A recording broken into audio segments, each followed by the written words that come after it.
મિત્રો એ ટાઈપનો વિડીયો બનાવવા માટે સૌથી પહેલાં તો તમારે અલાઇટ મોશન એપ્લિકેશનની જરૂર પડશે. તો અલાઇટ મોશન એપ્લિકેશનની લિંક તમને ડિસ્ક્રિપ્શનની અંદર મળી જશે.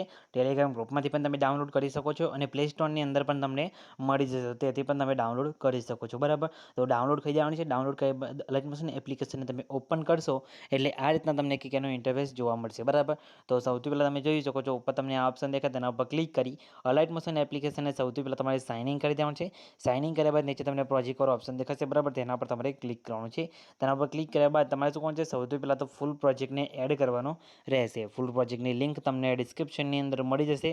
ત્યાંથી તમારે ફૂલ પ્રોજેક્ટને ડાઉનલોડ કરશો એટલે પ્રોજેક્ટ તમારો અહીંયા તમને જોવા મળી જશે. બરાબર, તો તમને આની XML ફાઇલ પણ મળી જશે અને પ્રોજેક્ટની લિંક પણ તમને આપી દઈશ. અને પ્રોજેક્ટ એડ કરવામાં તમારે કંઈ બી પ્રોબ્લેમ આવતો હોય તો એના પર મેં ઓલરેડી એક વિડીયો બનાવેલો છે અને વિડીયોની લિંક તમને ડિસ્ક્રિપ્શનની અંદર આપી દઈશ.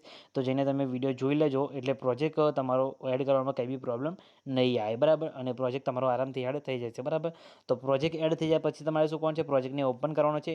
પ્રોજેક્ટને ઓપન કરશો એટલે આ રીતના તમને ઘણા બધા લેયર તમને જોવા મળી જશે. બરાબર, તો સૌથી પહેલાં તમારે શું કરવાનું છે, પ્લસ ઉપર તમે તમારે જે ફોટા પર વિડીયો બનાવવાનો એ ફોટો તમારે અહીંથી લઈ લેવાનો છે. બરાબર, તો આપણે અહીંથી ફોટો એડ કરી લઈએ છીએ. બરાબર, તો તમે જોઈ શકો છો આ રીતે અહીંથી આપણે એક ફોટો એડ કરી દઉં છું. બરાબર, પછી ફોટાને ત્રણ ટપા પર ક્લિક કરી ફિલ્સ કોમર્સ એરિયા કરી દેવાનું છે અને ફોટાની લંબાઈ વિડીયોની લંબાઈ પ્રમાણે લાંબી કરી દેવાની છે અને ફોટાને ખેંચીને તમારે નીચે અહીંયા લાસ્ટમાં લાવી દેવાનો રહેશે. બરાબર, તો તમે જોઈ શકો છો ફોટો આપણો નીચે આવી ગયો છે. બરાબર, પછી ઉપર તમને ફોટો ઇફેક્ટ વાળું જે લેયર દેખાય તેના પર ક્લિક કરવાનું છે. એના ઇફેક્ટમાં જે ત્રણ ટપા પર ક્લિક કરી કોપી ઇફેક્ટ કરી દેવાનું છે અને ઉપર જે આપણે અત્યારે જે ફોટો એડ કરીએ ફોટામાં એ ઇફેક્ટ આપણે પેસ્ટ કરી દેવાનું છે. બરાબર, પછી એ લઈને તમારે અહીંયાથી બંધ કરી દેવાનું છે. બરાબર, તમે જોઈ શકો તમારા ફોટાની અંદર આ રીતે ઇફેક્ટ લાગી જશે. બરાબર, થઈ ગયું. બરાબર, પછી શું કરવાનું છે, તમારે અહીંયા પ્લસ ઉપર ક્લિક કરી મીડિયા ઓપ્શન આવવાનું છે અને જે તમારે તમારા ફોટોનો PNG એડ કરવાનું છે. તમે જે ફોટો એડ કર્યો એનું તમારે PNG બનાવી દેવાનું છે. PNG બનાવવા માટે જે એપ્લિકેશન યુઝ થાય છે એ એપ્લિકેશનની લિંક તમને ડિસ્ક્રિપ્શનની અંદર આપી દઈશ.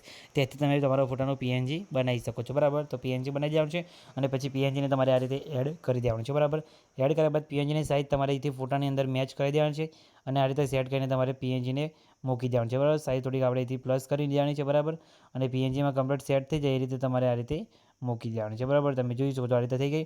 પછી નીચે સ્ક્રોલ કરવાનું છે, અહીંયા લાઈને PNGને મૂકી દેવાનું છે. બરાબર, પછી પહેલા બીટમાં ઉપર આવીને તમારે અહીંથી કટ મારી દેવાનું છે અને ફોટોને ખેંચીને પછી ફરીથી નીચે લાવીને PNGની લંબાઈ વિડીયોની લંબાઈ પ્રમાણે લાંબી કરી દેવાની છે. બરાબર, આ રીતે સેટ થઈ ગઈ. બરાબર, પછી શું કરવાનું છે, ઉપર તમને આ લેયર દેખાય છે તેના પર ક્લિક કરી તમારે પ્લસ ઉપર ક્લિક કરી અહીંયાથી કોપી લેયર કરી દેવાનું છે અને પછી તમારે PNG ઉપર ક્લિક કરવાનું છે, નાનું જે આપણે કટ કરીએ પછી આમાં ઉપર ક્લિક કરી પછી તમારે અહીંયાથી શું કરવાનું છે, પેસ્ટ લેયરમાં જવાનું છે અને અહીંયાથી તમારે આને બંધ કરીને ખાલી પેસ્ટ લેયર કરી દેવાનું છે. બરાબર, પછી ઉપર આ લેયરને બંધ કરી દેવાનું છે એટલે તમારા ફોટો જોઈ શકો છો તમે આ રીતે તમારા ફોટાની અંદર એનિમેશન લાગી જશે. બરાબર, તો અહીંયા તમે જોઈ શકો છો આ રીતે સેટ થઈ ગયું છે. અહીંયાથી તમે આને ડિલીટ મારો તો તમે ડિલીટ પણ મારી શકો છો. બરાબર, પછી તમે જોઈ શકો છો તમારો ફોટો પણ અહીંયા એનિમેશન થઈ જશે અને તમે જોઈ શકો છો અહીંયા ટેક્સ ઇફેક્ટ પણ તમારે અહીંયા એનિમેશન સાથે લાગી જશે. બરાબર, તો તમે જોઈ શકો છો આપણું એ કમ્પ્લીટ વિડીયો બનીને રેડી થઈ ગયું છે. તમને થોડુંક પ્લે કરીને બતાવી દઉં.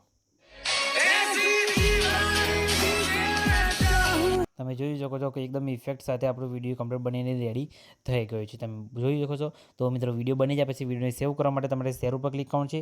વિડીયો ઓપ્શન આવશે, તમારા મોબાઈલની અંદર જેટલી એક્સપોર્ટ સપોર્ટ કરતી એટલે સિલેક્ટ કરી નીચે એક્સપોર્ટ ઉપર ક્લિક કરશો એટલે તમારું વિડીયો અહીંયા સેવ થવાનું શરૂ થઈ જશે. બરાબર, તો મિત્રો તમે જોઈ શકો છો આપણું વિડીયો સેવ થવાનું શરૂ થઈ ગયું છે. કંઈ બી પ્રોબ્લેમ આવે નથી, તમારે પણ કંઈ બી પ્રોબ્લેમ નહીં આવે તો ખાલી કમેન્ટ કરીને જણાવી દેજો. અને મિત્રો હા, ચેનલ સબસ્ક્રાઈબ કરવાનું ભૂલતા નહીં. તો મિત્રો મળીએ બીજા વિડીયોની અંદર. ત્યાં સુધી જય માતાજી.